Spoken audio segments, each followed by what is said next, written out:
Bienvenue à tous dans le monde de Tada, je suis Loïc et on se retrouve aujourd'hui pour votre vidéo. Vous l'avez demandé, les comics.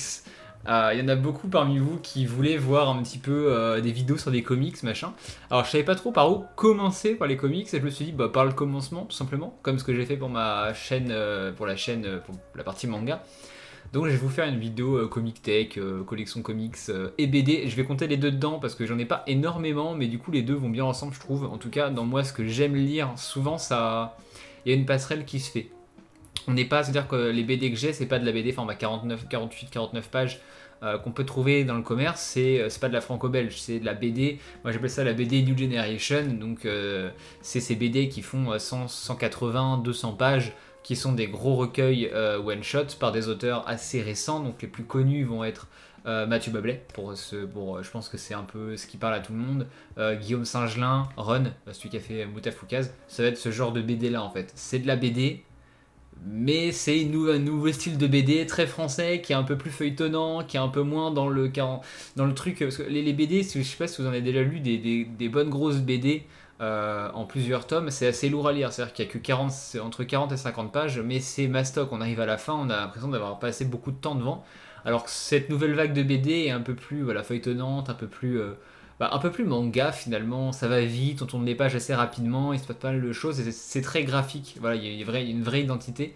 Je dis pas qu'il n'y a pas d'identité dans la BD de base, mais en tout cas voilà. Donc ça va être pour ma collection comics BD, et comme la Mangatech, on va partir avec le petit téléphone, la caméra, je vous montrerai ce que j'ai, et vous pouvez me dire si vous avez kiffé, et surtout dites-moi, c'est très important, s'il y a un titre qui retient votre attention parmi cette vidéo, vous me le signalez. Je vous ferai une petite vidéo présentation, tout ça sur le titre normal pour vous donner envie. Puis on est parti. Voilà, bonne vidéo à tous. Pour ce début de vidéo collection comics, je vais commencer par la partie que vous avez déjà logiquement vue à peu près. La collection des comics Star Wars.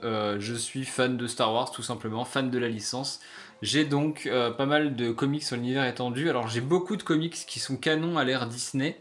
Parce que je préfère les comics canon, l'ère Disney. Je trouve que dans les comics type Legacy qui sont là, ou les comics un peu plus anciens, je trouve qu'on est un peu plus perdu dans l'univers, on s'y retrouve moins, alors que le canon c'est mieux géré, j'ai l'impression. En tout cas, ça correspond plus à moi ce que je cherche, et peut-être à ma génération et à mon âge. En tout cas, voilà, j'ai donc la Jeunesse des Jedi qui n'est pas canon, The Old Republic première édition chez Delcourt, qui n'est pas canon non plus.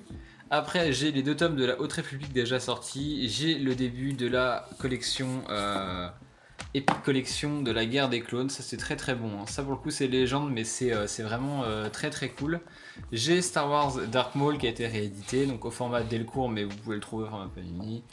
J'ai l'Empire, pareil, au format La Guerre des Clones. J'ai les 4 tomes de Dark Vador, le Seigneur des Sith, qui pour moi est un des meilleurs comics Star Wars du marché, écrit par Charles Soule, qui est pour moi le meilleur auteur de Star Wars en comics actuellement. La série est très très très très bonne. J'ai Kenobi, donc le journal de Kenobi, l'édition est cool, j'en ai parlé. Bounty Hunter, vous pouvez retrouver ma vidéo dessus. Les deux tomes en édition de luxe de Dark Vador de 2015 par Kieron Gillian, donc la même personne qui a fait Dr Aphra, que je trouve très très bon. Ça, c'est une très très bonne série, je trouve. Dr Aphra, très très cool, avec la petite Citadelle Hurlante qui est juste là.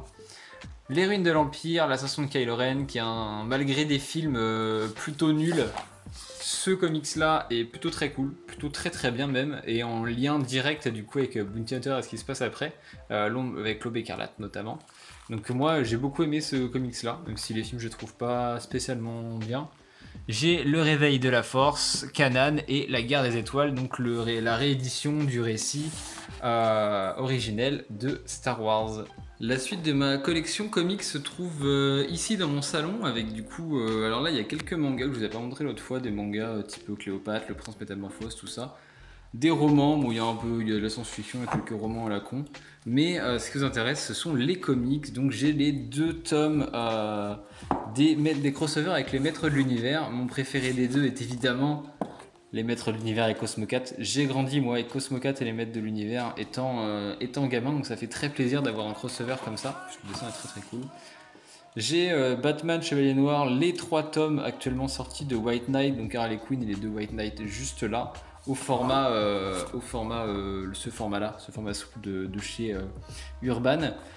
Pour moi, White Knight est la meilleure série Batman à l'heure actuelle. Ça reste mon avis, évidemment. Mais j'ai vraiment trouvé mon compte dans cette série que je trouve fascinante.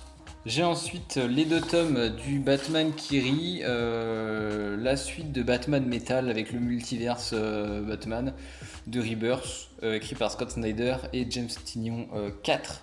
C'était cool, mais j'ai plutôt préféré celui-là, Les Infectés. Je trouve qu'en termes graphiques, celui-là était un peu plus sympa. Donc là, par exemple, on a le premier Batman, et je vais vous montrer tout de suite donc, le style graphique de l'autre Batman qui rit. Voilà, vous voyez, c'est un style qui fait plus comics, pour le coup, celui-là, qui est un peu moins atypique, mais j'ai préféré donc, cette édition-là. Ensuite, on a Invisible Kingdom, faut que j'aille dire que j'achète la suite de chez iComics, excellent bouquin de SF, comme de toute façon, vous verrez que j'aime beaucoup la SF, mais en général. Civil War en deluxe, un must-have pour moi. Si vous aimez Marvel, c'est vraiment un truc à lire. Ultimate Spider-Man, la mort de Spider-Man en omnibus. Voilà, j'ai pas trouvé ça très bien en fait.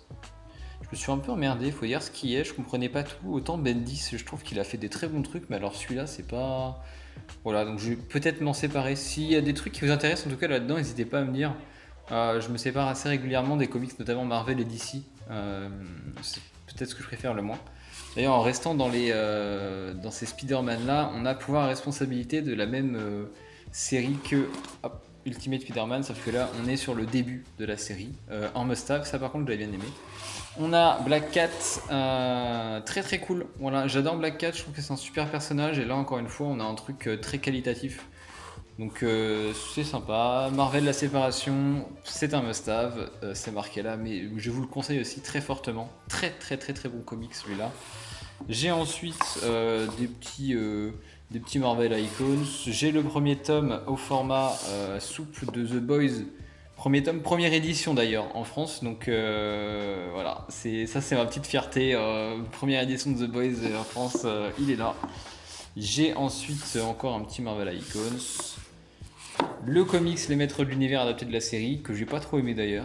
La série est bien, mais le comics, voilà, pas top top. Et j'ai 4 tomes des séries Marvel de l'été avec la run de Donny Cates sur Venom qui est très très cool.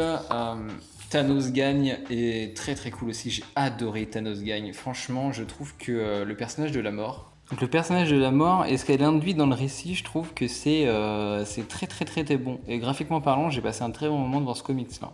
Ensuite, on a le Spider-Man Révélation avec le chapitre spécial sur l'attentat des tours jumelles. Chapitre que j'ai trouvé excellent d'ailleurs, très fort, un très bon chapitre. Ça, si vous pouvez le choper, allez-y, foncez dessus. Et de toute façon, la run de Straczynski, je trouve que c'est une des meilleures runs de Spider-Man, meilleure que celle de Bendis. C'est encore une fois mon avis, mais en tout cas, j'ai préféré celle-là. Et Spider-Man avec Miles Morales, donc c'est toujours aussi cool. Je vous conseille plutôt les omnibus de Miles Morales que de prendre des petits comme ça, parce que vous n'avez pas tout, et puis c'est un bon personnage donc, dans l'univers Spider-Man, donc let's go quoi. On passe aux comics grand format avec les 3 Bablets. Il faut que j'achète Shangri-La. C'est marrant parce que Shangri-La, je l'ai lu à la médiathèque. C'est mon préféré des 4 de Bablets déjà sortis, et c'est le seul que j'ai pas encore acheté. Parce que ceux-là, je les ai achetés, et moi j'avais emprunté Shangri-La. Ensuite, je trouve que Adrasté est un excellent bouquin au style graphique impeccable. L'histoire, elle est vraiment folle. Adrasté, moi, je vous le conseille énormément. Ensuite, on a le premier tome de Decorum de Hickman. Le deuxième est sur ma table de nuit. Je suis en train de le lire. Il faut flinguer Ramirez. Ça, les gars, c'est ça, il faut y aller. Je vous montre le dessin tout de suite. Ça les boys, ça c'est de la BD française de qualité, les 2 tomes sont impeccables, on a l'impression de regarder un film d'action, c'est trop bien. Donc j'attends le tome 3 avec impatience. On a PTSD de Guillaume Singelin, un bouquin sur le syndrome du PTSD, donc syndrome post-traumatique. Donc avec ce personnage qui revient de la guerre et qui va devoir supporter ce syndrome. Très bon graphiquement parlant. On est sur un truc d'une qualité encore une fois incroyable. Hein. De toute façon, je vous l'ai dit tout à l'heure, hein, c'est ce genre de dessin là, vraiment très bon. Ça c'est un conseil aussi avec les Bablets. On a ensuite Joker, Killer Smile, Sorrentino, Jeff Lemire. Voilà encore une fois un duo de fous, Gideon's Fall si vous ne connaissez pas.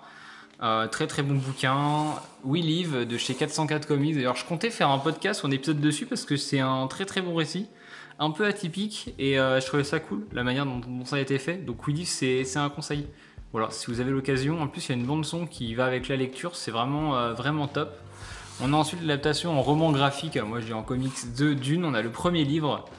J'attends la suite avec impatience parce que moi j'ai lu le roman Dune, mais là j'aime bien cette adaptation, donc ça c'est assez cool. Un peu cher pour ce que c'est par contre. On a un bouquin sur les guitares parce que je suis guitariste, les coulisses de l'univers Marvel par Sœur d'édition. On a l'intégrale des Lock and Key de chez iComics dans cette édition là, et We Only Find Them Where They Are Dead de iComics aussi. Et ça c'est très très bon, ça c'est très très bon. Faut d'ailleurs que j'aille acheter le tome 2. Ça c'est une recommandation aussi si vous kiffez la SF. Et on termine tranquillement. Brian Kevough, donc Paper Girl, Saga. Est-ce que j'ai besoin encore de présenter Saga ou Paper Girl à certains d'entre vous? Saga, je vous montre la meilleure couverture, elle est juste là.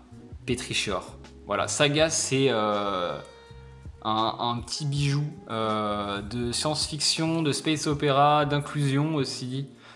Beaucoup de rapports au corps, au sexe, géopolitique, enfin il y a de tout dans ce bouquin. Donc franchement, Saga, c'est faut y aller. On a Moon Deer de Johan Caveget en France, un récit muet sur un petit cerf qui doit emmener une petite œuf quelque part, on sait pas trop pourquoi. Très très bien aussi. Voilà. On a ensuite les 2 tomes de Yojimbot de Sylvain Repos, excellentissime Yojimbot, du dessin de qualité, voilà, comme vous pouvez le voir, c'est très très cool. L'ambiance katana, l'ambiance de la robot avec des katanas, etc. Je trouve ça vraiment super cool. Yojimbot, c'est très très bien. 2 tomes actuellement. Les Tortues Ninja, l'histoire du clan foot, donc le spin-off. Ce que je vous laissais, Tortue Ninja, East of West de Hickman et les 3 tomes de Skyward. Donc voilà, on a fait, ça c'est de la SF post-apo, c'est sympa aussi, j'ai fait un petit podcast dessus si vous voulez aller l'écouter. D'ailleurs c'est bizarre qu'il n'y ait pas le tome 1, enfin là tout est décalé, c'est assez chelou. Si vous passez par ici, iComics, je sais pas si c'est normal. Bref, voilà pour la collection de comics, on se retrouve tout de suite devant le bureau. Merci à tous d'avoir regardé cette vidéo, j'espère qu'elle vous aura plu, que vous aurez vu des titres qui peuvent vous plaire, etc. Léger teaser, ça c'est une partie de la pile des achats manga du mois de juin. Comme vous pouvez le voir, la vidéo va être assez longue, je pense. N'hésitez pas à vous abonner. Comme je l'ai dit au début de la vidéo, s'il y a un titre qui vous a vraiment marqué par le début, son pitch ou quoi, n'hésitez pas à me le dire, je vous ferai une petite présentation. En tout cas, c'était Loïc, moi je vous dis à la prochaine. Ciao.